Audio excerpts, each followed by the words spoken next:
পরের দিন বেলা 10টা নাগাদ ছাড়া পেয়ে গেল রৌনক। শিপ্রার কাকা একজন নামকরা উকিল, ফলে জামিন পেতে খুব বেশি বেগ পেতে হয়নি। আর ব্যাপারটা আরো সহজ হতে পেরেছে কারণ শ্রীতামার পরিবার থেকে নাকি কেসটা উইথড্র করে নিয়েছে। শ্রীতামা জবানবন্দিতে জানিয়েছে যে পেছনে কয়েকজন ছেলে তাকে উত্ত্যক্ত করায় সে নিজেও স্কুটিটা খুব জোরে চালাচ্ছিল, আর তার ফলেই এই অ্যাক্সিডেন্টটা হয়েছে। রৌনক প্রথমে অবাক হয়ে গিয়েছিল সবটা শুনে। শ্রীতমা কি ইচ্ছে করে তাকে বাঁচানোর জন্য এইটা বলেছে, নাকি সত্যি এরকমটাই হয়েছিল? কিন্তু অজ্ঞান অবস্থায় রৌনককে দেখবেই বা কেমন করে? অনেক ভেবে ওই প্রশ্নগুলোর কোনো উত্তর পাওয়া গেল না। শ্রীতমা এখন আগের চেয়ে অনেক ভালো আছে শুনে মনে খানিকটা শান্তি এলো যেন। আজকে জন্মদিনের দিনে ওকে দেখতে ভীষণ ইচ্ছে করছে। রৌনকের একবার হসপিটালে চলে গেলেই হয়, কিন্তু ভয় হচ্ছে ওর মা বাবাকে নিয়ে। সে ঠিক করেই নিয়েছে আর কোনো রকম পালিয়ে বাঁচবে না এর থেকে। তবে এই মুহূর্তে ঝামেলা তৈরি হলে শ্রীতমা মানসিকভাবে উত্তেজিত বিপর্যস্ত হয়ে পড়বে, যা একেবারেই কাম্য নয়। অনেক দোনমনো করার পর রৌনক স্থির করলো, যাই হোক না কেন শ্রীতমার মুখোমুখি আজ সে হবেই। ভিজিটিং আওয়ার সবে শুরু হয়েছে। বিকেলবেলা রাকেশবাবু আর হসপিটালে আসেননি। বেসরকারি হসপিটাল, টাকা পয়সা জোগাড়েরও একটা ব্যাপার আছে। সেই উদ্দেশ্যেই বেরিয়েছেন একটু। শ্রীতমার মাথার কাছে দাঁড়িয়ে ওর মা মাথায় হাত একটু বুলিয়ে দিচ্ছিল। এই একদিনে মেয়েটার চেহারা একদম ভেঙে গেছে। আজকের দিনে একটু পায়েস করেও খাওয়াতে পারলেন না।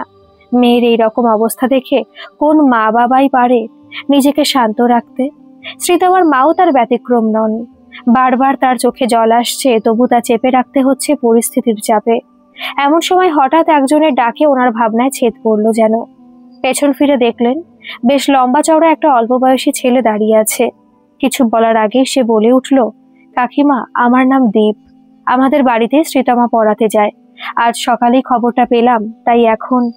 ও আচ্ছা, বেশ, তোমরা তবে কথা বলো। আমি ওই সিস্টারের কাছ থেকে কয়েকটা ওষুধের সময়গুলো বুঝে নিই। কালই তো ছেড়ে দেবে এরা। এই বলে শ্রীতমার মা রুমের বাইরের দিকে চলে গেলেন। দীপ উৎকণ্ঠার সাথে বেডের পাশের চেয়ারটায় বসলো। তারপর শ্রীতমার দিকে চেয়ে আস্তে আস্তে বলল, কি করে হলো এসব? একটু সাবধানে চলবে তো রাস্তায়। রাত 12টার পর বার্থডে উইশ করব বলে কতবার ফোন করেছি তোমায়, প্রত্যেকবার বললো ফোন সুইচড অফ। প্রথমে ভাবলাম রাগ করে আছো হয়তো, তারপর আজ সকালে খবর পেয়ে পাগলের মতো ছুটে এলাম। Happy birthday to you. ইস, আজকে এরকম একটা কাণ্ড হলো। এখন বেটার ফিল করছো তো? উত্তরে কিছুক্ষণ কোনো কথা বলল না শ্রীতমা। ওর মনটা এমনিতেই ভালো নেই, তার মধ্যে শুরু হয়েছে এক অদ্ভুত অনুভূতি। দুর্ঘটনার পর সে জ্ঞান হারিয়ে ফেললেও হালকা একটা চেতনা ছিল। ওই অবস্থাতেও হঠাৎই মনে হয়েছিল খুব চেনা একজন কেউ তার আশেপাশে আছে। আর সে চেনা মানুষটা আর কেউ নয়, 3 বছর আগে তার জীবন থেকে হারিয়ে যাওয়া তার প্রথম ভালোবাসা রৌনক। সন্দেহ আরো দৃঢ় হয় যখন সে দূর থেকে মা বাবার মুখেও আবছাভাবে ওই নামটা শোনে। তবে কি রৌনকই তাকে এখানে এনেছে, বা কোনোভাবে হসপিটালে এনেছে? কিন্তু ও এখানে কি করে আসবে এতদিন পর? তবে আসাটাও তো একেবারে অসম্ভব নয়। তাই বেশি না ভেবেই পুলিশকে জানিয়েছিল যে তার নিজেরও এতে সমান দোষ ছিল। সত্যি সত্যি পেছনে কেউ তাড়া না করলেও শ্রীতমা আসলে বখাটে ছেলেগুলোর জন্য একটু দ্রুত গতিতে স্কুটি চালাচ্ছিল, যে কারণে গাড়ির হর্নের আওয়াজ শুনলেও ব্রেক মেরে থামতে পারেনি সঠিক সময়ে। এইসব ভাবতে ভাবতে এখন কথা বলতে বিশেষ ইচ্ছা করছে না। তবু দীপের প্রশ্নের উত্তরে ক্ষীণ স্বরে সে বলল, যা ভাগ্যে ছিল হয়ে গেছে, কি আর করা যাবে, ছাড়ো। আচ্ছা, তোমাকে খবরটা দিল কে? সকালে উঠে দেখলাম কাল তোমার বাবা ফোন করেছিলেন আমাদের বাড়িতে, তুমি ফিরতে দেরি করছিলে, তাই ততক্ষণে তো আমি শুয়ে পড়েছিলাম, জানতে পারিনি। আজ যখন জানলাম আর দেখলাম তুমি রাতে ফোনও ধরোনি, তখন খুব চিন্তায় পড়ে গেলাম। সাথে সাথে আবার তোমার বাবাকে ফোন করলাম, উনি সবটা জানালেন। আজ অফিসও যায়নি তাই। এ বাবা, আমার জন্য অফিস কেন যাওনি? প্লিজ এরকমটা করবে না আর, প্লিজ। আজ এমনিতেও অফিসে কিছু কাজ হয়নি, ম্যানেজারই আসেননি। ওনারও নাকি কোনো অ্যাক্সিডেন্ট হয়েছে শুনলাম, ফোন করেও পাইনি। যাই হোক, এবার আমি তোমার কোনো কথা শুনবো না শ্রীতমা। অনেক কষ্ট দিয়েছো আমায়, অনেক। কেন বোঝো না? বলতে পারো যে আমি তোমাকে ভালোবাসি। কত চিন্তা হয় আমার। উফ, আবার সেই এক কথা। মনে মনে বিড়বিড় করে কথাটা বলে বিরক্তিতে মুখ ঘুরিয়ে নিল শ্রীতমা। দীপের উপস্থিতি যেন অসহ্য লাগছে তার। ভালোবাসি এই শব্দটা বাহ্যিকভাবে যতটাই শ্রুতি মধুর, ততটাই কষ্টের যখন পছন্দের মানুষটার থেকে সেটা শুনতে না পেয়ে শুনতে পায় অন্য কারোর মুখ থেকে। দীপের কি পরিস্থিতি জ্ঞান বলে কিছুই নেই নাকি কে জানে, কিন্তু তখনও যে আরো চমক অপেক্ষা করছে তার জন্য সেটা শ্রীতমা ঘুণাক্ষরেও টের পেল না। বাড়ি থেকে বেরোতেই দিচ্ছিল না মা আজকে। সাবধানে যাবি সাবধানে যাবি, যে কতবার বলল তার ঠিক নেই। শিবরাও সেই বারে বারে ফোন করে যাচ্ছে। বিরক্ত হয়ে ফোনটা সুইচ অফ করে হসপিটালের ভেতর ঢুকলো রৌনক। বুকটা একটু দুরু দুরু করছে। এতদিন পর মুখোমুখি দেখা হওয়ার প্রতিক্রিয়া কেমন হবে তা ভেবে, সাথে একটা ভালো লাগাও ছেয়ে আছে মনে। রৌনক একটা ছোট্ট উপহার এনেছে শ্রীতমার জন্য। ঠিক উপহার নয়, স্মৃতি একটা। যদি সুযোগ পাই, কোনো ঝামেলা না হয়, তবে সেটা দেবে শ্রীতমাকে। লিফটের অপেক্ষা না করে সিঁড়ি বেয়ে তাড়াতাড়ি করে উঠতে শুরু করলো সে। নির্দিষ্ট রুমের সামনে শ্রীতমার বাবা মা কাউকে না দেখতে পেয়ে একটা স্বস্তির নিঃশ্বাস ফেলল রৌনক। কিন্তু রুমে ঢোকার আগেই থমকে দাঁড়িয়ে গেল। শ্রীতমার বেডের পাশে একটি ছেলে পেছনে ঘুরে বসে আছে, আর সে শ্রীতমার হাতটা শক্ত করে চেপে ধরে রেখেছে। মুহূর্তের মধ্যে শির দাঁড়াবে ভয়ের একটা শিহরণ যেন বয়ে গেল রৌনকের শরীরে। কে এই ছেলেটা? শ্রীতমার জীবনে কি তবে নতুন কেউ এসেছে, আর তার সেখানে কোনো অস্তিত্বই নেই? তবে মিনিট খানেক লাগলো নিজেকে ধাতস্থ করতে। তারপর মনে হলো, সত্যিই তো, এতে খারাপের কি আছে? একটা মানুষ ভালো থাকার জন্য আরো দ্বিতীয় একটা সম্পর্কে যেতেই পারে। রৌনকও নিজেই তো সেই কাজটা করেছে। শিপ্রাকে ভালো না বাসলেও ক্ষণিকের দুর্বলতায় ওকে আঁকড়ে ধরতে তো চেয়েছিল। সেখানে সেটা শ্রীতমা যদি করে, দোষের তো কিছু নেই। নিজেকে এত সান্ত্বনা দিলেও একটা কষ্টের কান্নামাখা অনুভূতি বুকে চেপে সে বসেই রইল যেন। আসলে ওইদিকে শ্রীতমা বিরক্তিতে মুখ ঘুরিয়ে নেওয়ায় একটু সাহস দেখিয়েই ওর হাতটা ধরে দীপ। আর সেই সময় রৌনক চলে আসায় পুরো ব্যাপারটা সম্বন্ধে একটা ভুল ধারণা তার মনে জন্ম নেয়। তবু কষ্টটা চেপে রেখে রৌনক ধীর পায়ে এগিয়ে যায় শ্রীতমার বেডের দিকে। কাছাকাছি গিয়ে ওকে ডাকে, শ্রীতমা। গলার আওয়াজ পেয়ে এদিকে ঘুরতেই ভূত দেখার মতো যেন চমকে উঠল শ্রীতমা। এটা কাকে দেখছে সে চোখের সামনে? সেই একই মুখ, একই চোখ, সেই পরিচিত ডাক, রৌনক। বিস্ফারিত চোখে একভাবে চেয়ে থাকে শ্রীতমা ওর দিকে। মুখ চোখ একই থাকলেও সেই রোগা তরুণ ছেলেটার চেহারায় অনেক পরিবর্তন এসেছে। সে তো এখন রীতিমতো যুবক। সাদা রঙের ফুল হাতে, শার্টটা কোন অব্দি গোটানো, নীল রঙের একটা জিন্স, আর মাথায় চুলটা ব্যাক ব্রাশ করা। কি সুন্দর লাগছে রৌনককে। তার মানে তার ভাবনায় ঠিক ছিল। রৌনক আশেপাশে সত্যি ছিল, সত্যি। সেই প্রথম ভালোবাসা, সেই আবেগ, সেই অনুভূতি। চোখটা বন্ধ করে ফেললো শ্রীতমা, কারণ না হলে চোখে আসা জলটা লুকোতে পারতো না। স্থান কাল ভুলে রৌনকের দিকে একভাবে তাকিয়ে রইল সে। দীপ ব্যাপারটা হঠাৎই কিছু বুঝলো না। সামনে তাকিয়ে রৌনককে দেখেও নিজেই তো অবাক হয়ে গেল। তাড়াতাড়ি করে উঠে দাঁড়িয়েও বলল, স্যার আপনি এখানে? আমি শুনছিলাম আপনার নাকি অ্যাক্সিডেন্ট হয়েছে। না মানে ফোন করেও পাইনি। বসুন না আপনি। রৌনকও কম অবাক হয়নি দীপ্তেশকে দেখে। প্রথমে পেছন থেকে বুঝতে পারিনি, কিন্তু এবার সামনাসামনি এসেও নিজেও থতমত খেয়ে গেল খানিকটা। এর সাথেই তবে এখন শ্রীতমার সম্পর্ক। দীপের এগিয়ে দেওয়া চেয়ারে এসে বসতে দীপ আবার বলে ওঠে, আমি তো জানতামই না আপনারা পরিচিত। আমি আজ আসি তাহলে? শ্রীতমা, আসলাম, নিজের খেয়াল রেখো, টাটা। স্যার আসলাম। প্রায় মিনিট 10 নিস্তব্ধতা। দীপ চলে যাওয়ার পরই ওরা দুজনে কেউই কোনো কথা বলতে পারলো না।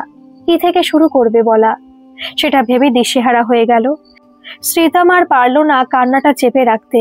অবাধ্য চোখের জল তার গাল বেয়ে গড়িয়ে পড়তেই রৌনক আর চুপ করে বসে থাকতে পারল না। তাড়াতাড়ি করে জলটা মুছে দিয়ে সেই প্রথম বলে ওঠে, কেমন আছিস শ্রীতমা? বললি না তো। ভালো, সংক্ষেপে উত্তর দিল শ্রীতমা। এখনো রেগে আছিস আমার উপর?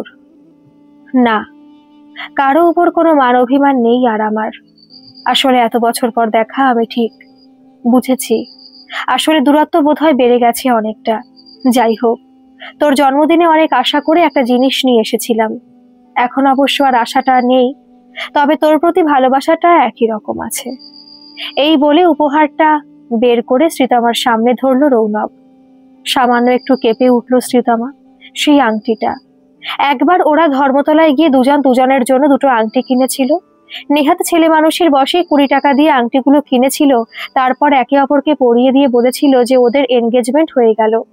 এরপর কোনো কারণে শ্রীতমার আংটিটা রৌনকের কাছে ছিল এবং পরে সেটা আর ফেরত নেওয়া হয়নি। কতদিন আগের কথা সেসব।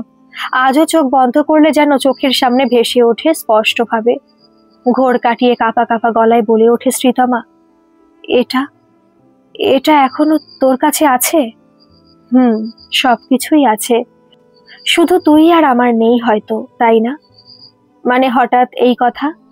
দীপ্তেশকে তুই ভালোবাসিস তাই না? ভালো রে, ও আমার অফিসেই কাজ করে, ভালো ছেলে। এতক্ষণের ভালো লাগার অনুভূতিটা হঠাৎ করে এবার তেতো লাগতে শুরু করলো যেন। দীপ কেন এমনিতে এই মুহূর্তটায় কারোর নামই শুনতে চাইছিল না শ্রীতমা, তার মধ্যে একই কথা বলছে রৌনক। মাথায় আবার যেন যন্ত্রণা শুরু হলো তার। আর এর মধ্যেই ওর মা যে কখন এসে গিয়েছে তা দুজনের কেউই বুঝতে পারেনি। ভিজিটিং আওয়ার প্রায় শেষের পথে, মেয়ের সাথে দেখা করে বেরোবেন ভদ্রমহিলা, তাই এসেছিলেন এতক্ষণ পর। কিন্তু দীপের বদলে এখানে রৌনককে বসে থাকতে দেখে ভীষণ অবাক হয়ে গেলেন তিনি। রাকেশ বাবুর মতো হয়তো অতটা রাগী নন শ্রীতমার মা, তাও খুব একটা সন্তুষ্ট হলেন না তিনি, যার জন্য মেয়ের আজকে এর এই অবস্থা।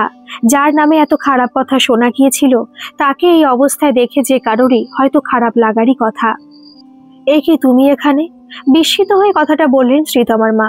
ওনাকে দেখে তাড়াতাড়ি করে চেয়ার ছেড়ে উঠে দাঁড়ায় রৌনক, কিন্তু এইবার মাথা নিচু না করে দৃঢ়ভাবে চোখে চোখ রেখে সে বলল, কাকিমা, আমি জানি আপনি কি ভাবছেন আমাকে দেখে, কিন্তু আমি সবটা বুঝিয়ে বলবো আপনাদের।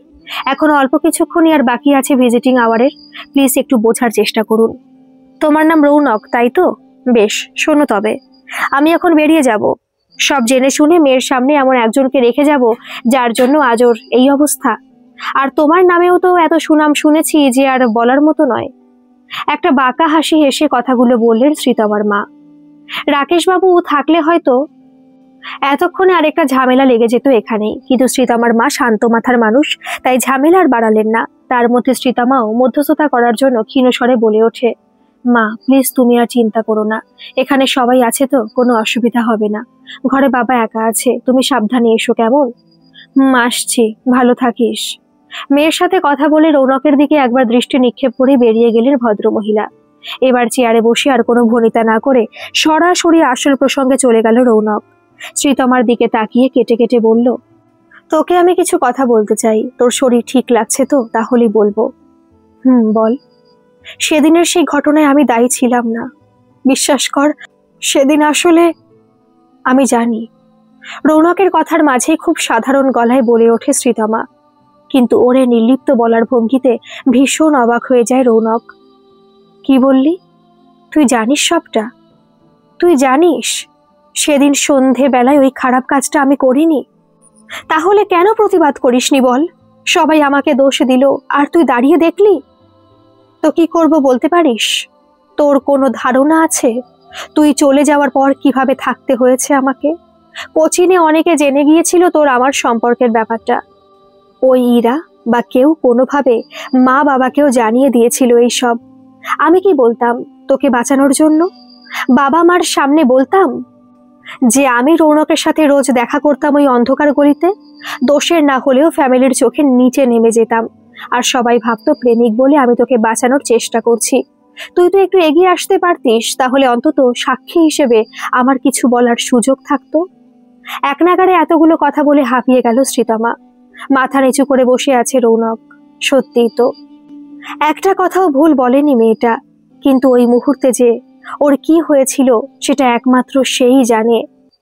শ্রীতমার বলা এত কথার উত্তরে ধীরে ধীরে মাথা তুলে বলল রৌনক, ঠিক বলেছিস রে, অনেকটা দায়ী হয়তো ছিলাম আমি নিজেই, কিন্তু বিশ্বাস কর তখন আমার মাথা কাজ করেনি। সবাই এমন ঘৃণার চোখে আমার দিকে তাকাতো, লজ্জায় অপমানে কুঁকড়ে গিয়েছি প্রতিবার।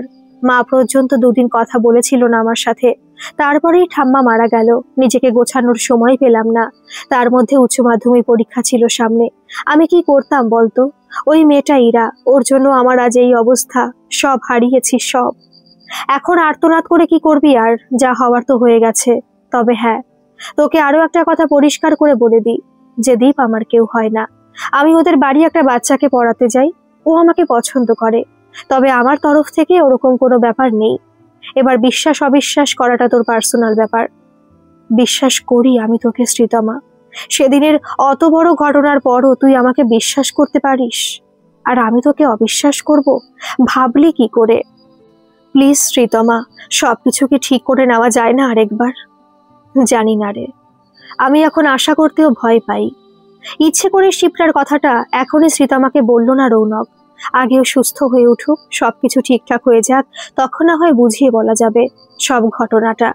এতদিন এড়িয়ে চলেছিল, ব্যাপারটাকে ভুলেছিল ঠিক আছে, কিন্তু এবার সুযোগ পেয়েও সেটা হাতছাড়া করার কোনো মানেই হয় না। সময় ফুরিয়ে আসছে। পেছনে ঘাড় ঘুরিয়ে দেখলো সিস্টাররা সবাইকে বেরিয়ে যাওয়ার জন্য তাড়া দিচ্ছেন। উপায় না দেখে পকেট থেকে কাগজটা তাড়াতাড়ি বের করে রৌনক।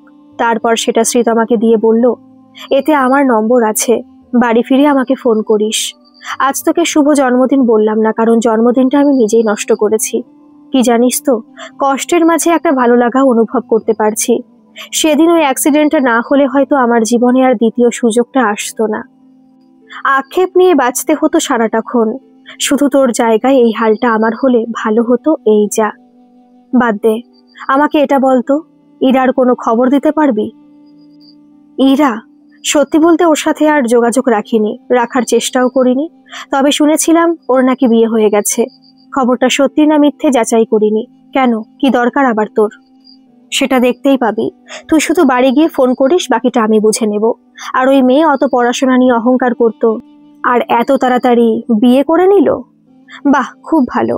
ছাড়ো সব এখন, ভাবিস না বেশি, সাবধানে থাকিস শ্রীতমা, কেমন? আমাকে তো এবার বেরোতেই হবে। তুইও সাবধানে যাস। রৌনক চলে গেছে অনেকক্ষণ হলো, এখন আর এই হসপিটালে থেকে অসুস্থ বোধ করছে না শ্রীতমা।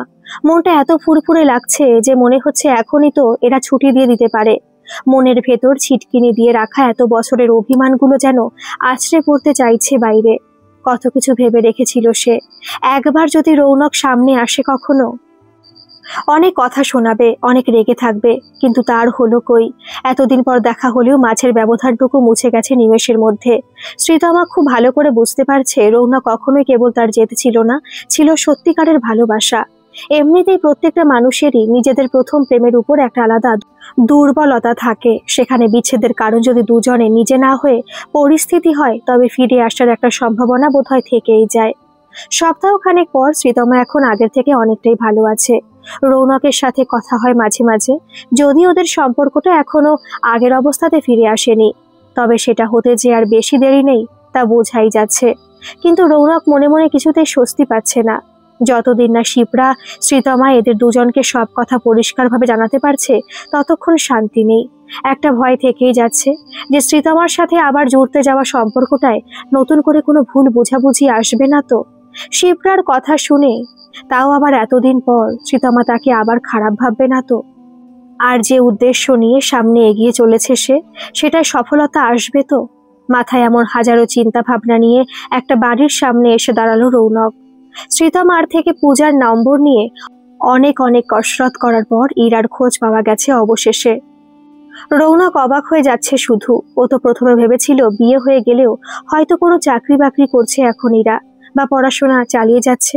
কিন্তু পূজার মুখে যখন শুনলো যে কলেজে পড়তে পড়তে বিয়ে করে নিয়েছে ইরা, বিস্ময়ের শেষ থাকলো না আর। তারপর অনেকদিন অপেক্ষার পর ঠিকানা জোগাড় করে আজ এখানে ইরার শ্বশুর বাড়িতে এসেছে রৌনক। মনে অনেক উদ্যম নিয়ে এলেও দরজার সামনে দাঁড়িয়ে প্রথমে ইতস্তত করতে লাগলো সে। এতদিন পর এত আগের একটা ঘটনা, না না, দুর্ঘটনা, তার ব্যাপারে জিজ্ঞাসাবাদ সত্যি একটু অস্বস্তিকর। কিছুক্ষণ অপেক্ষা করে ডোরবেলটা বাজালো রৌনক। কেউ দরজা খুলল না। মিনিট খানেক দাঁড়িয়ে সেটা আবার বাজালো সে। এইবার কেউ আসছে মনে হচ্ছে। খুট করে একটা আওয়াজ হলো, আর তারপরে দরজার ওপারে মানুষটাকে দেখে চমকে উঠল রৌনক। কে এটা? ইরা? এত পরিবর্তন! যে মেয়েটা পড়তে আসতো কত সেজে গুজে ফিটফাট হয়ে, চেহারা স্বাস্থ্য যথেষ্ট ভালো ছিল, আজ তার একই অবস্থা। মাথার চুল অবিন্যস্ত, চোখের কোণে কালি, আর গলার উঠে আসা হাড়গুলো দেখে মনে হচ্ছে ভীষণ দুর্দশার মধ্যে দিয়ে যেন যাচ্ছে সে।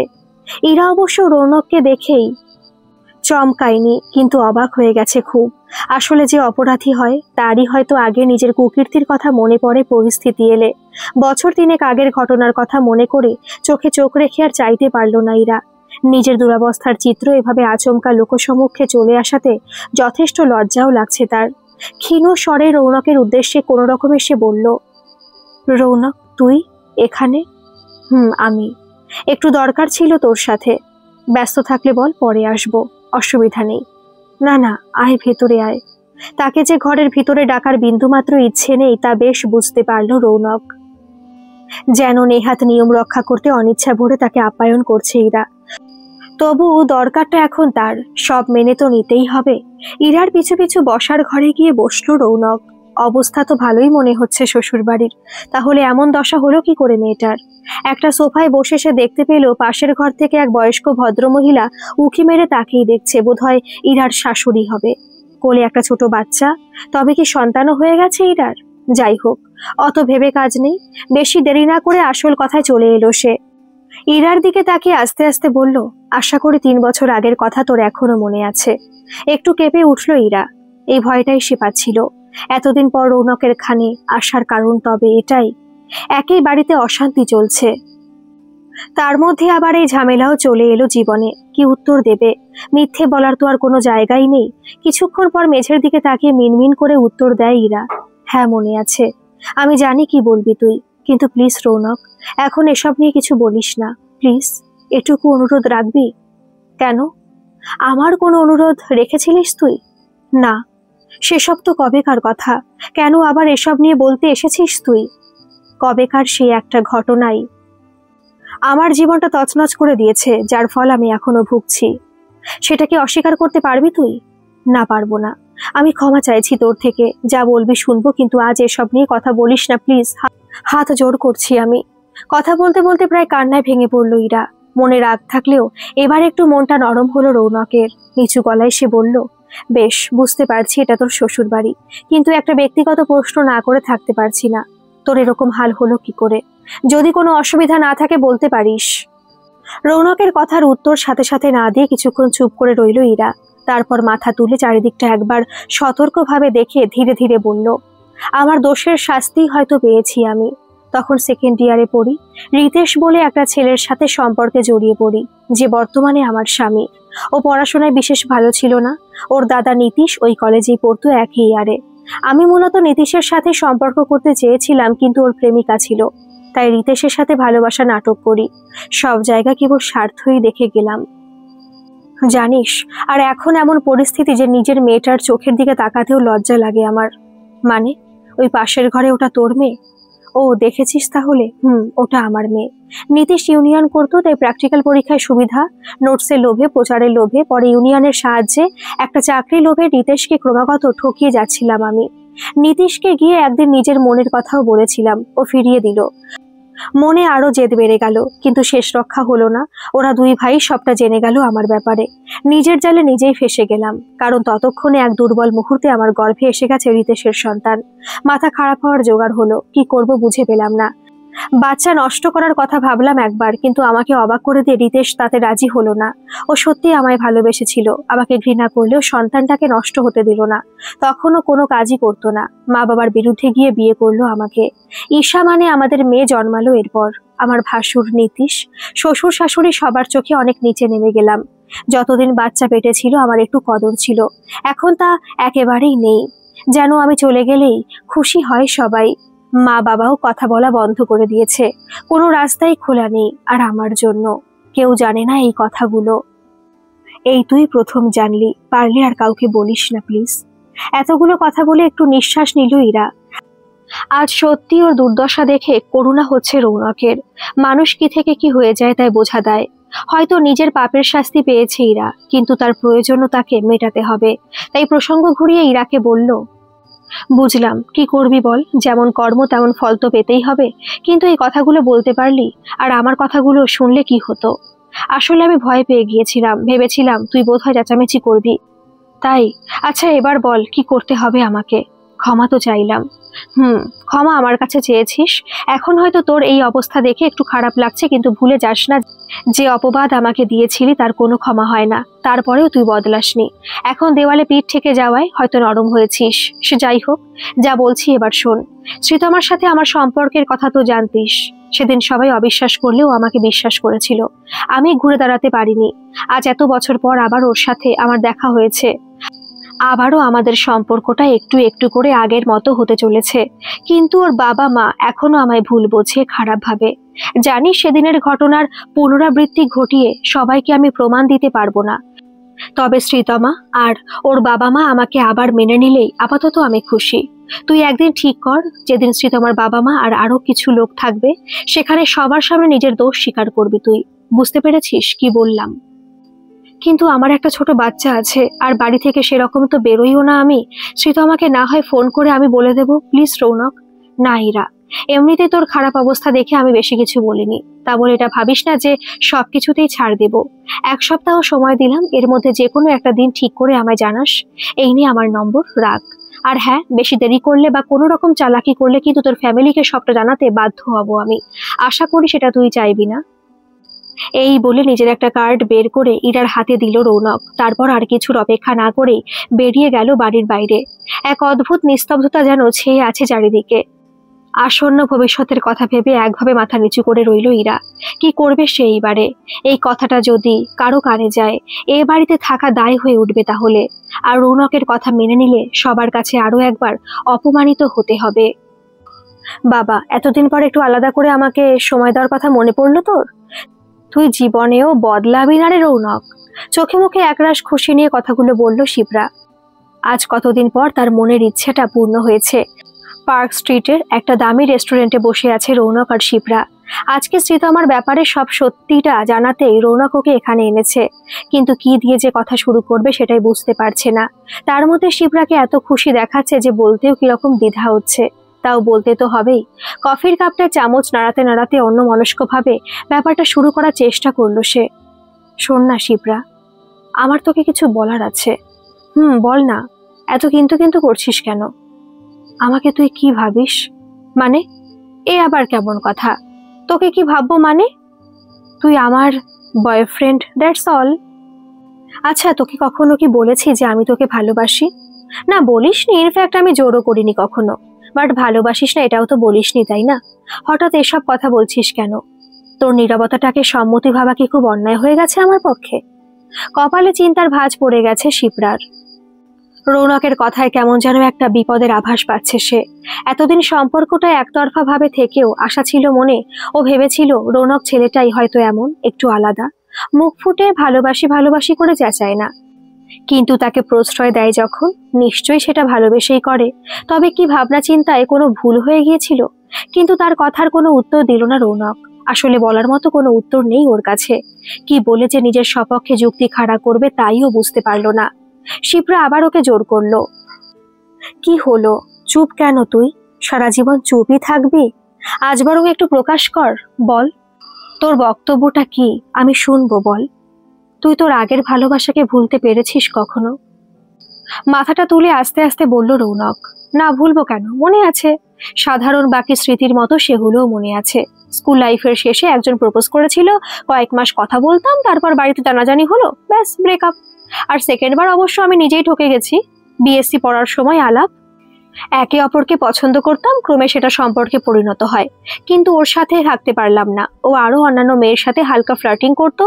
আমাকেও অবশ্য বলতো যে আমিও চাইলে অন্য ছেলেদের সাথে এরকম ফ্রি মাইন্ডে কথা বলতে পারি। এটা মানতে পারলাম না। বেরিয়ে এলাম সেই সম্পর্ক থেকে। তারপর তো সবই জানিস, বেশ কয়েক বছর কোনো সম্পর্কে নিজেই জড়াইনি। তোকে দেখার পর জানার পর খুব ভালো লেগে গিয়েছিল। এই প্রথম নিজে থেকে কাউকে প্রপোজাল দিলাম। তুইও তো কতদিন রাত জেগে আমার সাথে কথা বলেছিস, একসাথে প্রজেক্ট কমপ্লিট করেছি, ঘুরেছি, আরো কত কিছু। হ্যাঁ, হয়তো আমার উত্তরের সরাসরি কোনো জবাব তুই দিসনি, কিন্তু তাও আমাকে একদিনের জন্য কি ভালোবেসে ফেলিসনি? বল রৌনক। ভালোবাসা কি একবারের বেশি হয় শিপ্রা? কেন হয় না? প্রথম প্রেমই আসল, বাকিগুলো নকল। এমনটা তোকে কে বলল? হ্যাঁ, প্রথম সম্পর্কটায় প্রথমবারের জন্য আবেগ অনুভূতিগুলো প্রকাশ পায়, তাই সহজে ওভারকাম করা যায় না। কিন্তু ভোলা না গেলেও দ্বিতীয়বার ভালোবাসা যায়। আমি তো বেসেছি তোকে। হ্যাঁ, তোকে রৌনক, বিশ্বাস কর, খুব ভালোবাসি তোকে। আর ফিরে যেতে পারবো না আমি, আর পারবো না। ব্রেকআপ করা কি এতই সহজ তোর কাছে? না, কষ্ট হয়েছিল, তবে কাটিয়ে উঠতে পেরেছিলাম। কিন্তু এবার আর পারবো না। I really love you Rounak, love you so much. AC ঘরের মাঝে বসেও ঘেমে উঠল রৌনক। কি বলবে এখন এই মেয়েটাকে? কোনো একটা দোষ যদি থাকতো তাহলে সেটার অজুহাতে দিয়ে বেরিয়ে আসতে পারতো সে, কিন্তু সেরকম কিছুই তো নেই। চোখের সামনে শ্রীতমার মুখটা ভেসে উঠল। এই কদিনেই ওরা আবার চলে এসেছে অনেক কাছাকাছি। পুরনো রাগ অভিমান ভুলে দেখে ফেলেছে কত স্বপ্ন। দুই নৌকায় পা দিয়ে জীবন চলে না কখনো, অন্তত রৌনক তা পারবে না। না, এবার আর কোনো ভনিতা না করে সরাসরি সবকিছু বলে দিতে হবে। আর দেরি করা চলবে না। নিজেকে সম্পূর্ণ মানসিকভাবে তৈরি করে শিপ্রার চোখের দিকে তাকালো রৌনক। দুর্বলতা কাটিয়ে কঠিন স্বরে বলে উঠল, শিপ্রা, আমি তোকে সব সত্যিটা বলতে চাই রে। জানি ক্ষমা করবি না আমাকে, কারণ দোষটা আমার নিজের। কিন্তু কি করা উচিত ছিল সেই সময় সত্যি জানি না। আমি অন্য একজনকে ভালোবাসি শিপ্রা। যার সাথে আমার অ্যাক্সিডেন্ট হয়েছিল সেই মেয়েটা আমার জীবনের প্রথম ভালোবাসা, শ্রীতমা। এইভাবে একে একে প্রথম থেকে সমস্ত ঘটনাগুলো শিপ্রাকে ধীরে ধীরে বলল রৌনক। বিস্ফারিত চোখে কথাগুলো শুনে গেল শিপ্রা। তার ধারণাই তবে ঠিক ছিল, রৌনক অন্য একজনকে ভালোবাসে। ওর মনে তার কোনো জায়গাই নেই তাহলে। তবে এতদিন কেন সে কথা বলেনি রৌনক? চোখে জল এসেছে। অনেক কষ্টে সেটা চেপে ধরা গলায় শিপ্রা রৌনকের দিকে তাকিয়ে বলল, বাহ, খুব ভালো বললি তো। তোর জীবনে কে বলিস শ্রীতমা? আমি নই? বেশ, আমাকে তাহলে এতদিন এগুলো বলিসনি কেন? এতদিন পুরনো প্রেমিকা ছিল না তাই আমার সাথে ছিলি, আর যেই এখন সে ফিরে এসেছে অমনি আমার প্রয়োজন ফুরিয়ে গেল? বাহ বাহ, দারুণ। এরপর অন্য কেউ এলে আবার ওই শ্রীতমাকেও ছেড়ে দিবি, তাই তো? শিপ্রা, তুই ভুল বুঝছিস। আমি জানি এখন আমার উপর তোর রাগ হওয়াটাই স্বাভাবিক, কিন্তু বিশ্বাস কর, আমার মনে অনুভূতিতে সব সময় শ্রীতমা ছিল। তোকে সে কারণেই আমি কিছু বলতাম না। আমি ভেবেছিলাম আস্তে আস্তে হয়তো তোর সাথে কথা বলার থাকার অভ্যেসটা আমি সয়ে যেতে পারবো, কিন্তু না, পারলাম কই। আমাকে কি তোর এতটাই সহজলভ্য মনে হয় যে কয়েক মাস ট্রায়াল দিবি, তারপর পছন্দ হলে অ্যাকসেপ্ট করবি, আর না হলে ছুঁড়ে ফেলে দিবি? যা বলার বলে রে, আজ আমার সোনার দিন খালি। না, সোনার দিন নয়, তোকেও জবাব দিতে হবে। খুব রোম্যান্টিক ব্যাপার না? হিরো হিরোইনের আবার দেখা হলো, ওদের মিল হয়ে গেল, সবাই ওদেরকে নিয়ে মেতে রইল। আমি এরপর কিছু বললেই ভিলেন হয়ে যাব, তাই তো? সম্পর্কে উপেক্ষিত চরিত্রটাকে কেউ কখনো ভালো বলেনি, আর বলবেও না বোধহয় কোনোদিনও। শিপ্রা, না, আর কিছু বলতে হবে না তোকে, কিচ্ছু না। সবটা যখন বলে দিয়েছিস বেশ ভালো করলি, না হলে আরো কয়েকদিন বেশি স্বপ্ন দেখে ফেলতাম। তবে তোরা কোনোদিনও সুখী হবি না, মিলিয়ে নিস। চলি রে, বাই, ভালো থাকিস। রৌনককে আর কিছু বলার সুযোগ না দিয়ে হনহন করে সেখান থেকে বেরিয়ে গেল শিপ্রা। লুকোনোর চেষ্টা করলেও রৌনক খুব ভালো করেই ওর চোখের জলটা দেখতে পেয়েছে। মনটা একটা ভারী বিষণ্ণতায় ভরে উঠল যেন। একটা নির্দোষ মেয়েকে তার দোষে এতটা কষ্ট পেতে হলো। কাউকে কাঁদিয়ে নিজে কি সুখে থাকতে পারবে সে? ধীরে ধীরে শিপ্রার সাথে কাটানো মুহূর্তগুলো স্মৃতির পাতায় জেগে উঠল। মাঝে মাঝে যে শিপ্রার প্রতিও সে দুর্বল হয়েছে এ কথা রৌনক অস্বীকার করতে পারবে না কিছুতেই। অপরদিকে আবার শ্রীতমার মুখটাও মনে পড়ল তার। শ্রীতমাকে দেখার পর থেকে যেন এই সম্পর্ক থেকে বেরোনোর জন্য মরিয়া হয়ে উঠেছে। এক অজানা দোটানায় মনটা দুলে উঠল। ঠিক হলো তো কাজটা? বোকার মতো চেয়ারে একা একা বসে রইল রৌনক। মা আর বাবাকে অনেক কষ্টে রাজি করিয়েছে শ্রীতমা। রৌনক এ বাড়িতে আসবে শোনার পর কিছুতেই রাজি হচ্ছিলেন না রাকেশ বাবু। কিন্তু অনেক বোঝানোর পর একটু মন গলেছে। গম্ভীর মুখে বসে রয়েছেন তিনি। রৌনক আর শ্রীতমা পাশাপাশি দাঁড়িয়ে আছে। পূজাও এসেছে আজকে। সবার সামনে মাথা নিচু করে রয়েছে ইরা। শ্রীতমা তো খালি অবাক হয়ে যাচ্ছে ইরার এই হাল দেখে। অনেকক্ষণ অপেক্ষার পর বিরক্ত হয়ে রাকেশ বাবু বললেন, কি কারণে আজ এসবের আয়োজন করা হয়েছে কেউ বলবে? আমার ভালো লাগছে না। ওনার কথা শুনে শ্রীতমা ইরার দিকে তাকিয়ে একটা অর্থপূর্ণ চাহনি দিল। সেটা দেখে আবার খানিকক্ষণ ইতস্তত করে ইরা বলতে শুরু করলো, আমার নাম ইরা, বোধহয় চিনতে পেরেছেন কাকিমা। আমি শ্রীতমা রৌনকদের সাথে একসাথে কোচিনে পড়তাম। তবে রৌনকের ব্যাপারে যে ঘটনাটা আপনারা সবাই জানেন তা সম্পূর্ণ মিথ্যা। ওর কোনো দোষ নেই, সব দোষই আমার। এই 1 মিনিট দাঁড়াও দাঁড়াও, ওর কোনো দোষ নেই মানে? সবাই জানতো কি করেছে? আর তুমি বা এত বছর পর এসব ঘটনা বলতে এখানে এসেছো কেন? কেউ কি তোমাকে জোর করেছে সব বলার জন্য? এই শ্রীতমা, আমাকে সব সত্যি কথা খুলে বলতো। বাবার কথার কোনো উত্তর না দিয়ে ইরার কাছে গিয়ে দাঁড়ালো শ্রীতমা। তারপর ওর মুখটা তুলে বলল, ইরা, সব কথাগুলো খুলে বল এবার। আমার বাবা মার সামনে সবকিছু খুলে বলতে সংকোচ হলে জাস্ট বিষয়টা বুঝিয়ে বলে দে, তাহলেই হবে। এবার কথায় কাজ হলো। নিজেকে একটু গুছিয়ে নিয়ে আবার বলা শুরু করলো ইরা। আপনারা সবাই শুনেছিলেন যে রৌনক আমার সাথে অশ্লীল ব্যবহার করেছিল। আমি আমার বাড়ির লোক, বন্ধু বান্ধব সবাইকে এই কথাই বলেছিলাম, কিন্তু আসল ঘটনাটা ছিল অন্য। রৌনক তখন ভালো পড়াশোনা করত। আমার ভয় ছিল ও হয়তো উচ্চ মাধ্যমিকে টপ করবে স্কুল থেকে। অদ্ভুত একটা জেদ কাজ করেছিল আমার মধ্যে। প্রতিশোধের আগুনে অন্ধ হয়ে রৌনককে ফাঁসানোর প্ল্যান করি। তখন শ্রীতমা আর ওর মধ্যে সম্পর্ক চলছিল। সেটির সুযোগ নিয়ে মিথ্যা চিৎকার করে রৌনকের নামে শ্লীলতাহানির অপবাদ আনি। লজ্জায় অপমানে অনেক দূরে চলে যায়ও। আমি একজনকে কাজে লাগিয়ে আপনাদের সবটা জানানোর ব্যবস্থা করেছিলাম। পরের ঘটনা তো সবারই জানা, আশা করি। ঘরে পিন পড়লেও বুঝি শোনা যাবে এমন নিস্তব্ধতা। রাকেশ বাবু আর ওনার স্ত্রী নিজের মেয়ের বয়সী একটা মেয়ের এই কীর্তি শুনে এতটাই অবাক হয়ে গেছেন যে কোনো কথাই আসছে না মুখে। এতটা নিচে নামতে পারে কেউ? নিজের অসম্মান করে অন্যকে মিথ্যে অপবাদ দেয় শুধুমাত্র কার্যসিদ্ধির জন্য। ছি! মাথা ঘুরিয়ে রৌনকের মুখের দিকে একবার তাকালেন তিনি। এই ছেলেটাকে ভুল বুঝে একসময় মেয়েকে কত শাসন করেছেন তিনি। সেদিন হসপিটালেও কত কথা শোনালেন। সে সম্পূর্ণ নির্দোষ। নিজের ভুলটা বুঝতে পারলেন, পায়ে পায়ে রৌনকের দিকে এগিয়ে গেলেন রাকেশ বাবু। ইরা নিজের কথা শেষ করে সেই যে মাথা নিচু করে রয়েছে আর তোলেনি। তুলবেই বা কেমন করে? বাবা মা বয়সী দুজনের কাছে, এক সময়ের বন্ধুদের কাছে নিজের কুকীর্তির কথা কেই বা সগর্বে বলতে পারে? রাকেশ বাবু রৌনকের সাথে কথা বলতে গেলেও রৌনকের মনে তখন অন্য চিন্তা ঘুরছে।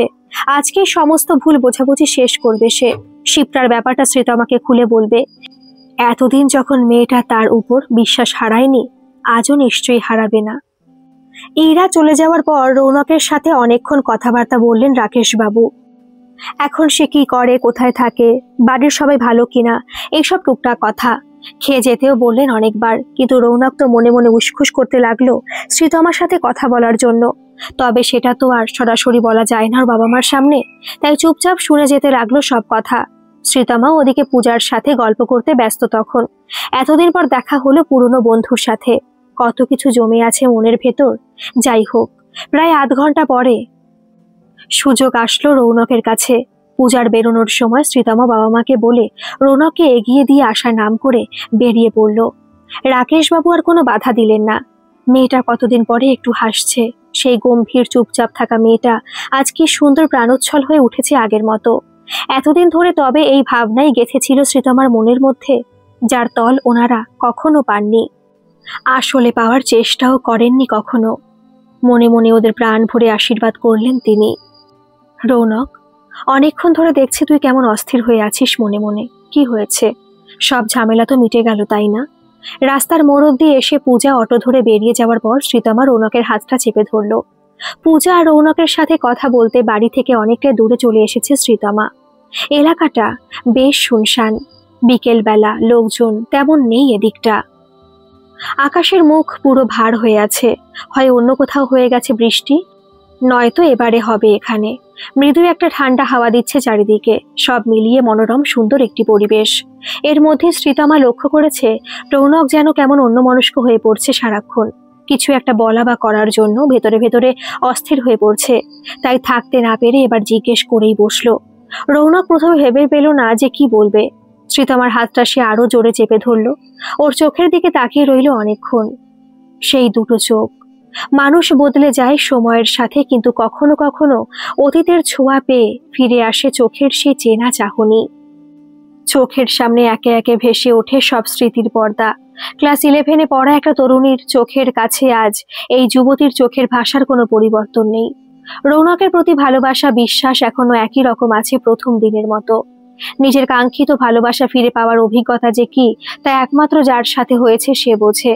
দুজনে দুজনের মধ্যে হারিয়ে যাওয়ার আগেই চমক ভেঙে শ্রীতমা আবার জিজ্ঞেস করে রৌনককে, কি রে, চুপ করে দাঁড়িয়ে থাকবি নাকি খালি?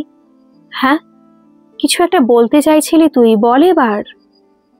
আচ্ছা শ্রীতমা, আমি না থাকার এই সময়টাতে তোর কাউকে ভালো লাগেনি? সত্যি বলবি। আমি না আসলে এভাবেই কাটাতিস জীবন? অনেক চেষ্টা করে আসল প্রসঙ্গে আসতে সক্ষম হলো রৌনক। থেমে থেমে কথাগুলো শ্রীতমাকে বলল সে। ভ্রুটা কুঁচকে ওর দিকে তাকিয়ে পাল্টা জিজ্ঞেস করলো, ভালো লাগা না ভালোবাসা? জাস্ট ভালো লাগা। ভালো তো লাগে অনেককে, তবে কাউকে নিয়ে জীবন কাটিয়ে দেবো এরকম ভালো লাগেনি। ভালোবাসা তো দূরের। কেন বলতো? তোর কি এরকম কেউ ছিল এই সময়টায়? আসলে ওই ব্যাপারে কথা বলার জন্যই আমি ছটফট করছিলাম রে এতক্ষণ। প্লিজ আমায় ভুল বুঝিস না। বুকটা ধক করে উঠল শ্রীতমার। নিমেষের মধ্যে তার সমস্ত খুশি আনন্দ যেন উবে গেল। এক অজানা আতঙ্কে কেঁপে উঠল সে। তবে কি রৌনকের জীবনে তার গুরুত্ব আর আগের মতো নেই? এত কিছু তবে কেন করলো? ইরাকে ডেকে সত্যিটা বাবা মার সামনে আনলো। ওকে কত আশা দেখালো, এসব কি তাকে ফিরে পাওয়ার জন্য নয়? তবে শুধুমাত্র নিজেকে ঠিক প্রমাণ করার চেষ্টা ছিল। এক ঝটকায় নিজের হাতটা রৌনকের হাত থেকে ছাড়িয়ে নিতে চাইল শ্রীতমা, কিন্তু রৌনক ছাড়ল না। হাতটা আরো শক্ত করে চেপে বলল, বললাম তো, ভুল বুঝিস না। তাও দূরে যাওয়ার চেষ্টা করছিস? আমি তোকে সবটা সত্যি বলতে চাই। তোর সাথে সম্পর্কটা এবার আর কোনো মিথ্যে ভুল বোঝাবুঝির উপর দাঁড়িয়ে হবে না। একটু সময় দে আমাকে প্লিজ, বলতে দে আমায়। বল, কি বলবি? মাথা নিচু করে এক নিঃশ্বাসে শিপ্রা আর নিজের সম্পর্কটার ব্যাপারে শ্রীতমাকে সবটা খুলে বলল রৌনক। তাদের শেষ দেখা হওয়ার ঘটনাটাও বলল। দাঁতে দাঁত চেপে সবটা শুনে গেল শ্রীতমা। হয়তো রৌনক যেটা করেছে আগে পিছে না ভেবেই করেছে, আর সেই ব্যাপারের কোনো রকম সুযোগও নেয়নি। তবে নিজের ভালোবাসার মানুষটির সাথে জড়িত কারো নাম শোনা কতটা কষ্টকর তা ভাষায় বর্ণনা করা অসম্ভব। তাও কোনো রকমে ধরা গলায় সে বলল, মানে তুই বলতে চাইছিস শিপ্রা আসার পরও তোর জীবনে আমার গুরুত্ব এতটুকু কমেনি? না, কমেনি। কমে গেলে সব স্মৃতিগুলো এত যত্নে রেখে দিতাম না। প্লিজ, তুই শিপ্রা আর তোর মধ্যে তুলনা আনিস না। ও ওর মতো, তুই তোর মতো। বিশ্বাস কর, ওই সময়টায় আমার একটা আশ্রয়ের প্রয়োজন ছিল। শিপ্রা খুব ভালো বন্ধুর মতো সেই জায়গাটা করে নিয়েছিল। আমি কখনো ওকে নিজের জীবন সঙ্গিনী করার কথা ভাবিনি, কিন্তু আমার একটাই ভুল হয়ে গেছে যে ওকে আমি আটকাইনি।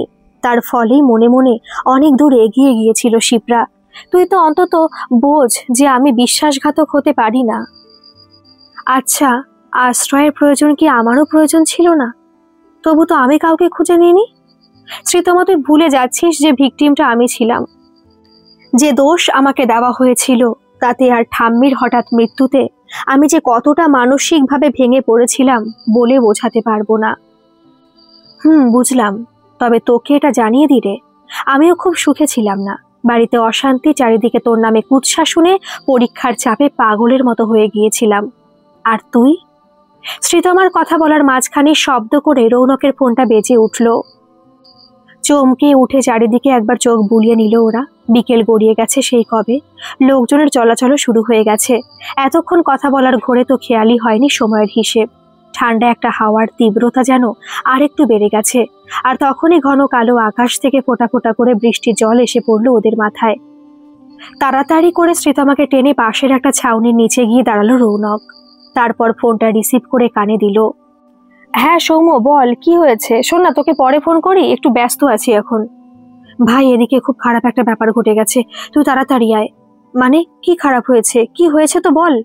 ভাই ভাই শিবরা সুইসাইড অ্যাটেম্প্ট করেছে। প্লিজ তুই এক্ষুনি আমার বাড়িতে আয়। হোয়াট? মানেটা কি? আর তোর বাড়ি মানে? আমি কিছু বুঝলাম না। তুই আয়, আমি সব বুঝিয়ে বলছি। ফোনটা কেটে দিতে শ্রীতমা কৌতূহলী হয়ে রৌনকের দিকে তাকালো। কিছু একটা বিপদ হয়েছে নিশ্চয়ই। উত্তেজনায় ওর চোখ মুখ কিরকম একটা হয়ে গেছে। ভয়ে ভয়ে সে আস্তে আস্তে জিজ্ঞেস করলো, কিছু হয়েছে রে? কোনো বিপদ? শিপ্রা সুইসাইডের চেষ্টা করেছে রে। আমাকে এক্ষুনি বেরোতে হবে। তুই বাড়ি চলে যেতে পারবি তো? আমি চলে যাচ্ছি, কেমন?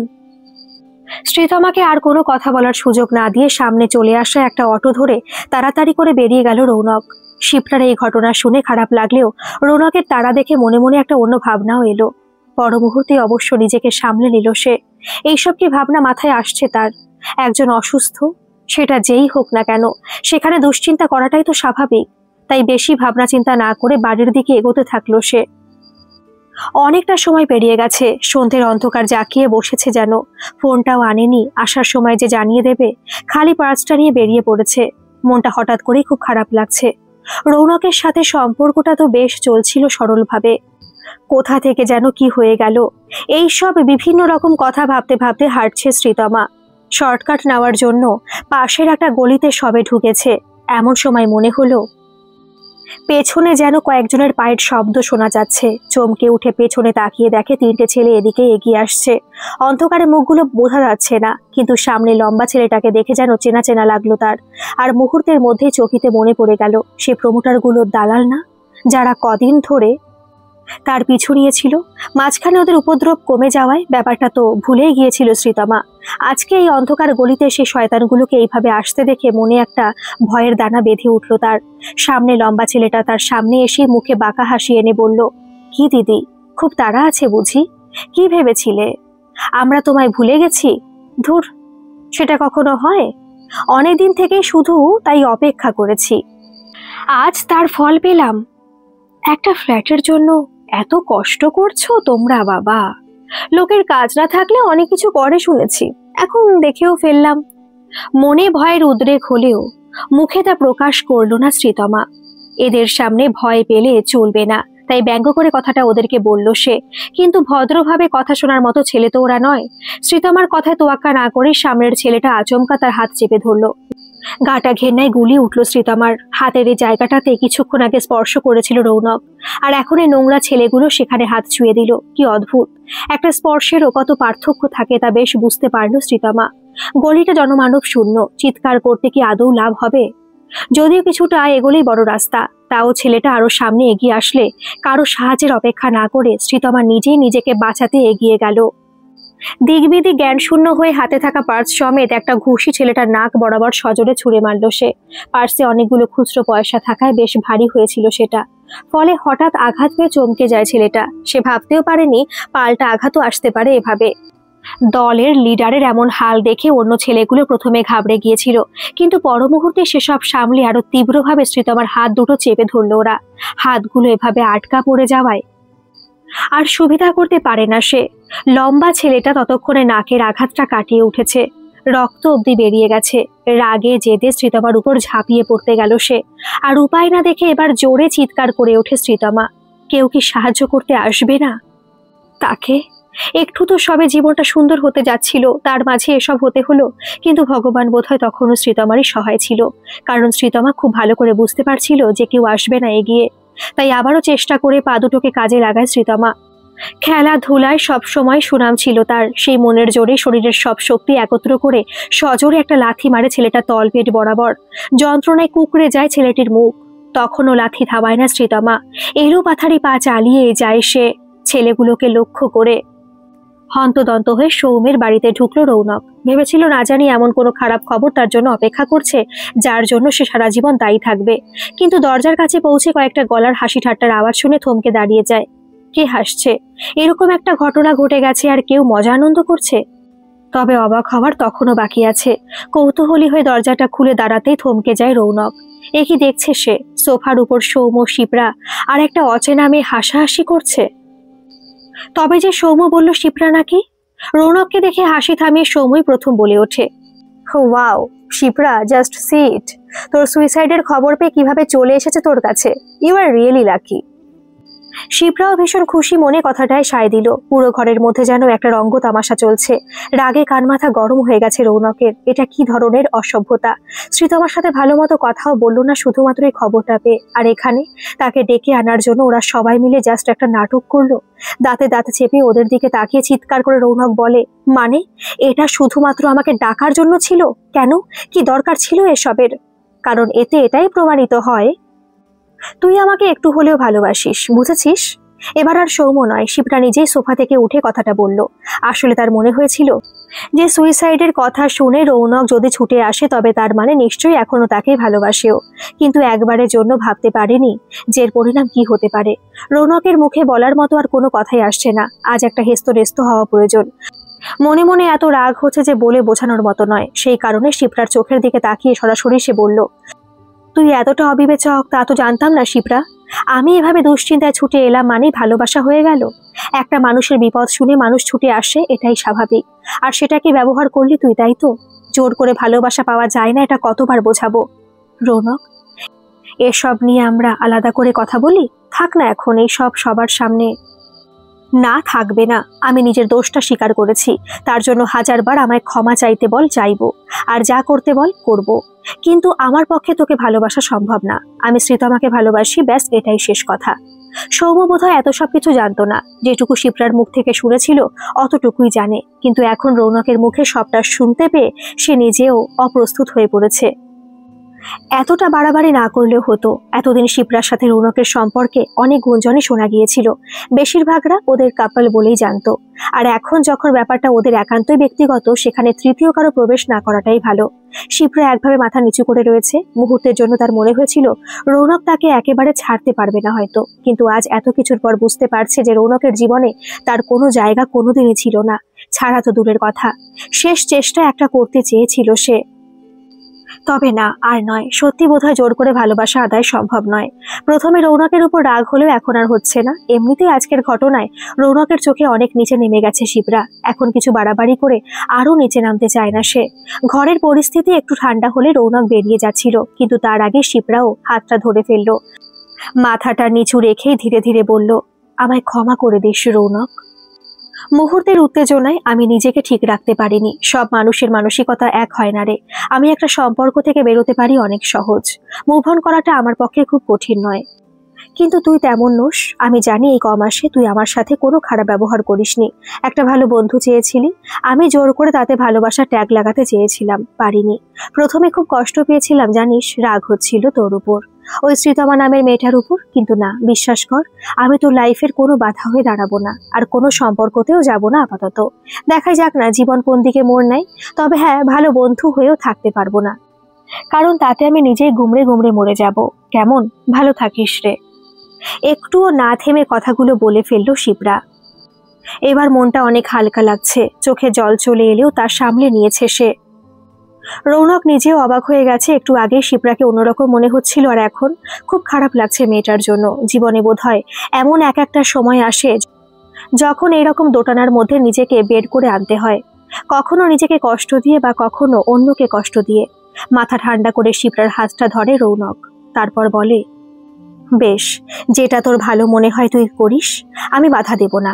আমিও তোকে ক্ষমা করেছি, তুইও করে দিস আমাকে। তবে হ্যাঁ, কখনো কোনো কিছুর প্রয়োজন হলে আমাকে জানাতে দ্বিধা করবি না, মনে থাকবে?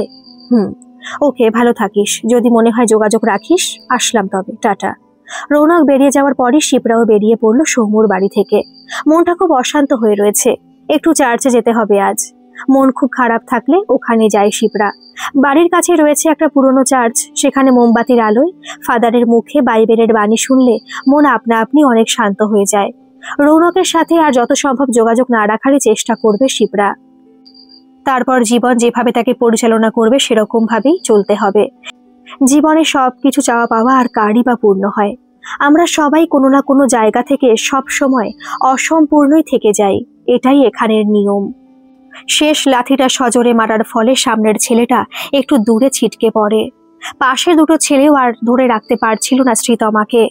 ওরা প্রথম ভেবেছিল একা একটা মেয়ে, তিনটে ছেলে মিলে চেপে ধরে আর কিছু করতে পারবে না। কিন্তু না, তাদের ভাবনা পুরোপুরি ভুল ছিল। শ্রীতমার সুযোগ বুঝে এমন এমন জায়গায় আঘাত করছে যে ওরা নিজেরাই ঘাবড়ে যাচ্ছে। প্রথমে নাকে, তারপর তলপেটে এমন লাথি মেরেছে যে দলের লিডারের এই অবস্থা ক্রমশ খারাপ হয়ে গেছে। আর সব শেষে শ্রীতমা যা করলো তার জন্য ওরা কেউই প্রস্তুত ছিল না। উপায় না দেখে পাশে পড়ে থাকা কিছুটা ধুলো নিয়ে একজনের চোখে দেয়, আর তারপরই একটা পাথরের টুকরো ছুঁড়ে মারে আক্রমণরত ছেলেটির উপর। মুহূর্তের মধ্যে মাথা ফেটে গল গল করে রক্ত বেরোতে শুরু করে। ততক্ষণে চিৎকার চেঁচামেচিতে কয়েকটা লোক জড়ো হয়ে এসেছে চারিদিকে। ওরা সবাই এগিয়ে আসে শ্রীতমাকে সাহায্য করতে। অবস্থা খারাপ বুঝে বাকি দুজন জোরে চম্পট লাগালো। এখন আর দলের লিডারকে বাঁচানোর সময় নেই, নিজে বাঁচলেই হলো। অনেক কষ্টে বিধ্বস্ত অবস্থায় উঠে দাঁড়ালো শ্রীতমা। সে বেঁচে গেছে মনের জোরে, সাহসে। নিজেকে নিজে বাঁচাতে পেরেছে সে। ভিড়ের মধ্য থেকে একটা ছেলে ও মেয়ে এগিয়ে এলো তার দিকে। দিদি, আপনি ঠিক আছেন তো? চলুন, আপনাকে এগিয়ে দিয়ে আসছি আপনার বাড়ি পর্যন্ত। আমি যেতে পারবো এবারে। এতক্ষণ তো একাই লড়তে হলো, কেউ আসেনি এতটুকু সাহায্য করতে। আসলে এই দিকটা লোক আসে না তেমন। যতবারই আলো লাগানো হয় কারা যেন ভেঙে দেয়। আর হ্যাঁ, আপনি ভীষণ সাহসী ও মানসিক শক্তির একটা উজ্জ্বল উদাহরণ। তবে আপনাকে খুব বিধ্বস্ত দেখাচ্ছে। একটু আপনাকে সঙ্গ দিয়ে আমরা সাথে যাই। শ্রীতমার বাধা দিল না। সত্যি তার এই মুহূর্তে একটু আশ্রয় দরকার। এতক্ষণ একা একা লড়ে গেলেও আর পারছে না। মৃদু স্বরে ওদের সম্মতি দিয়ে বলল, আমাকে একবার পুলিশ স্টেশনেও যেতে হবে। ডায়েরিটা সাথে সাথে করা দরকার। তোমরা কি সেখানেও যাবে? অনেক তো ঝামেলা রয়েছে, তাই বললাম। আমরা যাব দিদি। আমি নিজে একটা মেয়ে, বিশ্বাস করো, তোমাকে দেখে মনে এতটা জোর পাচ্ছি যা এতদিনে কখনো অনুভব করিনি। আমি আর এটা আমার বয়ফ্রেন্ড, আমরা দুজনেই যাব। দৃঢ় স্বরে সামনে দাঁড়িয়ে থাকা মেয়েটি বলল। কয়েকটা উত্তেজিত জনতা ততক্ষণে ছেলেটিকে ধরে মারধর আরম্ভ করে দিয়েছে। আর দেরি না করে মেয়েটির থেকে ফোন চেয়ে পুলিশ স্টেশনে একটা ফোন করলো শ্রীতমা। তারপর ছেলেটিকে ওই লোকগুলো দায়িত্ব রেখে তাড়াতাড়ি একটা অটো ধরে ওদের দুজনের সাথে বেরিয়ে গেল পুলিশ স্টেশনের উদ্দেশ্যে। রাত 8:30টায় শ্রীতমা ফিরল বাড়িতে। রাকেশ বাবুরা মনে মনে একটু চিন্তা করলেও এতক্ষণ সেরকম উদ্বিগ্ন হয়নি। ওনারা ভেবেছেন এতদিন পর দেখা সাক্ষাৎ হয়েছে, একটু আলাদা করে হয়তো রৌনকের সাথে শ্রীতমা সময় কাটাচ্ছে। কিন্তু শ্রীতমা এরকম বিধ্বস্ত অবস্থায় বাড়ি ঢুকতে দেখে ভয় পেয়ে গেলেন ওনারা। তারপর দেখলেন আরো দুজন অচেনা ছেলে মেয়ে সাথে রয়েছে। তাড়াতাড়ি করে শ্রীতমাকে বসিয়ে ওর মা চিন্তিত গলায় বললেন, কি হয়েছে মা, এরকম দশা হয়েছে কেন? শ্রীতমা বলার আগে সমস্ত ঘটনাটা পাশে থাকা দুজন খুলে বলল ওনাদের। ভদ্রমহিলা ভয়ে কেঁপে উঠলেন, কিন্তু সব শুনে ভয় পাওয়ার সাথে সাথে গর্বে বুক ফুলে উঠল রাকেশ বাবুর। না, তিনি সেরকম মানুষ নন যে মেয়ের শ্লীলতাহানির খবরে সেটাকে লজ্জায় লুকিয়ে রাখবেন, কারণ লজ্জাটা তাদের লাগা উচিত যারা এই কাজ করেছে। তাদের মেয়ে তো সম্মানের কাজ করেছে, নিজের চেষ্টায় নিজের আত্মসম্মান বজায় রেখেছে শত্রুকে শাস্তি দিয়ে। ওরা দুজন বেরিয়ে যাচ্ছিল। উঁচু গলায় তিনি ছেলে মেয়ে দুটোকে থামিয়ে বললেন, তোমাদেরকে অনেক অনেক ধন্যবাদ জানাই এভাবে পাশে থাকার জন্য। আবার আসবে এ বাড়িতে। আমি কালই থানায় যাব বাকি কাজগুলো করার জন্য। ওই ছেলেগুলো আমাকে উত্ত্যক্ত করেছে অনেকবার। যত দূর যেতে হয় আমি যাব। আর শ্রীতমা, তুমি যাও, ফ্রেশ হয়ে রেস্ট নাও। বাবার কথা শুনে শ্রীতমা ভেতরে চলে গেল। ছেলে মেয়ে দুটো বেরিয়ে গেল। রৌনককে সব ঘটনাটা জানাতে হবে। ওই শিপ্রা বলে মেয়েটারও যে কি হলো। খারাপ সময় বোধহয় এভাবেই আসে, যখন আসবে সবাই একসাথে। তবে এত খারাপের মাঝেও এই ভালো কাজটা করে শ্রীতমার মনটা অনেক ফুরফুরে লাগছে। একটা আলাদা শান্তি অনুভব করছে মনে মনে। সব কাজ সেরে বিছানায় গায়ে এলিয়ে দিল সে। অনেক কাজ এখনো যে বাকি। প্রায় 1 মাস কেটে গেছে। শ্রীতমা আর রৌনক একসাথে বেরিয়েছে আজ। চারিদিকে বেশ সুন্দর একটা পরিবেশ। একটু আগেই বৃষ্টি হয়েছে বোধহয়। বৃষ্টি শেষে পরিষ্কার আকাশে দেখা যাচ্ছে হালকা রামধনুর ছোঁয়া। রৌনকের সাথে শ্রীতমার সম্পর্কটা এখন আগের মতো নয়, বরং আগের থেকেও অনেক ভালো। শিপ্রা এখন আর সেরকম ভাবে যোগাযোগ রাখেনি রৌনকের সাথে। রৌনক বাধাও দেয়নি তাতে। মেয়েটা এমনিতে অনেক কষ্ট পেয়েছে, অনেক। এবার নিজের মতো করে ভালো থাকুক, পিছুটান না বাড়ানোই শ্রেয়। বিয়ে নিয়ে অবশ্য এখন কিছু ভাবেনি ওরা, সেসব পরেও ভাবা যাবে। এখন একটু এই সম্পর্কটায় বাঁচা দরকার। দীপকে ও সব ঘটনা জানিয়েছে শ্রীতমা। ওর দিক থেকে অবশ্য কোনো অসুবিধা আসেনি, কারণ শ্রীতমা ওকে কোনো প্রতিশ্রুতিই দেয়নি সেরকম। এতদিন পর সবকিছু চলছে একটু সুন্দরভাবে। সেদিনের ঘটনায় শ্রীতমার পাশে রৌনকও এসে দাঁড়িয়েছিল। সেটাই তো স্বাভাবিক। ছেলেটি এখন জেলে আছে। বাকি দুজনের মধ্যে একজনকে কেবল ধরা যায়নি, তবে খোঁজ চলছে এখনো। ফলে কেস এখনো ক্লোজ হয়নি। পাড়ায় কিছু নিম্ন মানসিকতার মানুষ অনেক সমালোচনা করেছিল শ্রীতমার। কেন সে অন্ধকার রাস্তা দিয়ে আসছিল, কেন একা আসছিল, এরকম আরো কিছু। কিন্তু শ্রীতমা বা ওর বাড়ির লোক ওদের কথায় একদম কানই দেয়নি। মুখের ওপর জবাব দিয়েছিল শ্রীতমা যে রাস্তাটা কারো ব্যক্তিগত সম্পত্তি নয়। সেখানে কে কখন আসবে যাবে সেটা তার নিজস্ব ব্যাপার। আর সন্ধ্যা 6টার পরেও যদি কেউ একটা গলি পেরোতে এত বাধা পায়, তবে আর কত কাউকে দোষারোপ করবে এরা? অনেক তো হলো, পোশাক আশাক, মেয়েদের চরিত্র, ফেরার সময় সঙ্গী সাথী ইত্যাদি নিয়ে কাটাছেঁড়া। এবার তো দৃষ্টিভঙ্গি বদলাক। দোষীকে দেওয়া হোক না এবার সরাসরি দোষ, মেয়েটার নয়, বরং তাদের লজ্জা পাওয়া উচিত। সেটা না হয় এবার নিয়ম হোক। ইরার মতো মেয়ে হোক বা ওই ছেলেগুলোর মতো কেউ হোক, এরা প্রত্যেকেই সমান অপরাধী। শ্লীলতাহানির কোনো ঘটনায় অন্ধভাবে বিচার না করে, মেয়ে বলে তাকে পাক্ষিকতা না দেখিয়ে বিচার হওয়া উচিত সমানভাবে। অপরাধ কখনো লিঙ্গভেদে হয় না। অপরাধ করে তারাই যারা সেই মানসিকতার অধিকারী। আশা করা যায় এমন একটা দিন আসবেই যেদিন এইভাবে শ্রীতমার মতো, রৌনকের মতো সবাই একে একে ঘুরে দাঁড়াবে অন্যায়ের বিরুদ্ধে। কারণ অন্যায় করা আর যেটা সয়ে যাওয়া, দুই সমানভাবে অপরাধ। গল্পটি কেমন লাগলো অবশ্যই কমেন্ট করে জানাবেন। আর ভালো লাগলে একটা সাবস্ক্রাইব করে আমার পাশে থাকবেন। ধন্যবাদ।